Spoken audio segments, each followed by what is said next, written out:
She arrived at the country mansion in a silver limousine. She'd sent out invitations and everything.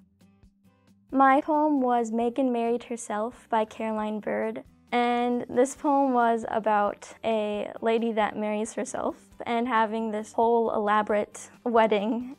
And then at the end of the poem, there's this guy named Derek that had before asked himself if he would marry him. And he didn't take the offer at the time.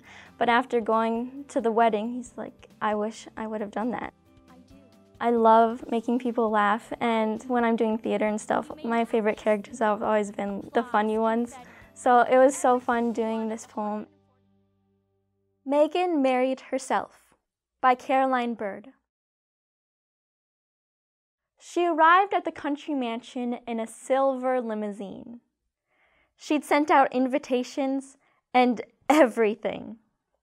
Her name written twice with ampersand in the middle. The calligraphy of coupling. She strode down the aisle to At Last by Etta James, faced the celebrant like a keen soldier reporting for duty, her voice shaky, yet sure. I do. I do. You may now kiss the mirror. Applause, confetti. Every single one of the 140 guests deemed the service unimprovable, especially the vows. So, from the heart. Her wedding gown was ivory, pointedly off-white.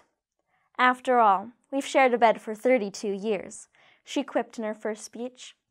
I'm hardly virginal, if you know what I mean. No one knew exactly what she meant. Not a soul questioned their devotion. You only had to look at them, hand cupped in hand, smiling out of the same eyes. You could sense their secret language, bone deep, blended blood. Toasts were frequent, tearful. One guest eyed his wife hovering harmlessly at the bar and imagined what his life might have been if he'd responded years ago to that offer in his head. I'm the only one who will ever truly understand you. Marry me, Derek. I love you. Marry me.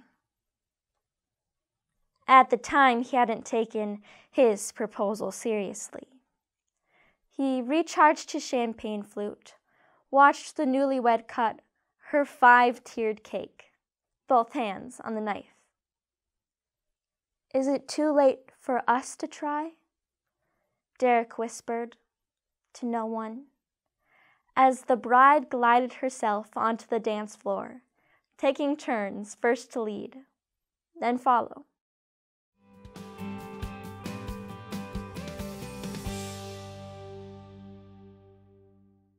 Funded by the North Dakota Council on the Arts, the North Dakota Humanities Council, and by the members of Prairie Public.